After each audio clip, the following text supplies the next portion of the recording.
Idol, kain. Kain. Sa'yo. Overload. Ito nga, try natin matikman. Yun, ate, magkano po ba yan? 35 po. Saan yung bayad doon na? Sa cashier. Doon sa cashier na? Okay, balik lang tayo dito mga idol. No? Kasi yung bayad doon po sa cashier. Okay, tayo doon sa cashier. Maliliit yung kamo. Dito yung magbayad idol para sa hotdog. Dito yung cashier nila. Bayad na tayo. 35 yung isa. 70 pesos.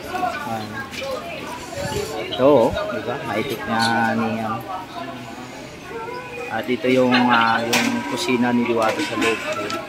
Dito yung mga Paris overload tsaka chicken joy niya. Ito yung chicken dito. Ito, yan na tayo na nakapusiko. Ito lang ipakita doon, no? Ito po, sir. Ito ba? Yo, thank you. Thank you po. Babalik na. Ito si ate. Ito ate.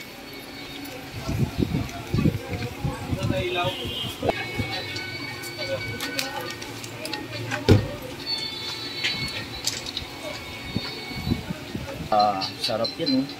Hindi ko pa nga natitikman pero takam na ako sa ginagawa ni ate yung lalagyan ng cheese.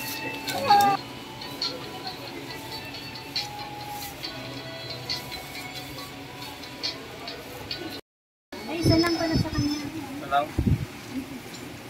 Pentel daw sa ano. Ito yung sinasama sa mga idol, no? Sa hotdog. Paris hotdog overload ito. Yung litos. Fresh na fresh pa yung mga idol. Kita nyo naman. Diba? Oh. May ugat-ugat pa siya mga idol. Kaya ganun siya ka-fresh mga idol. Ano pangalan nun? Ay, intro ba ito, sir? Ito lang. Ate, shout out. Totski Vlog, ayan o. Sa mga followers mo. Ayun, ate o. Dito lang yung makikita niya si ate dito sa Parisan. Okay. Wow. Overload talaga o.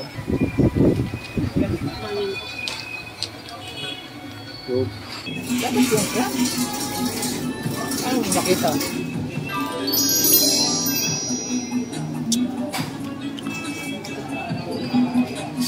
Wow. Paris ng Diwata hotdog overload.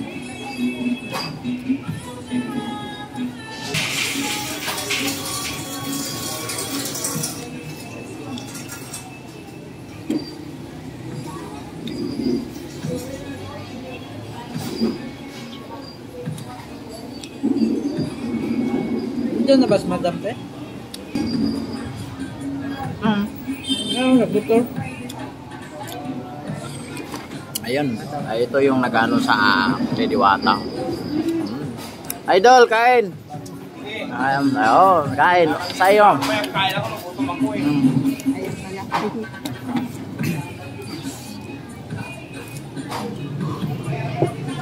Anong ganap sa ano?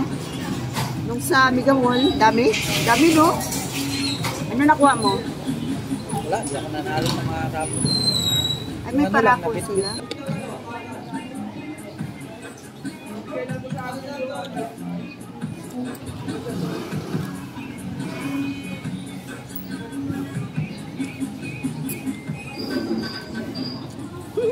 Natawa ako doon.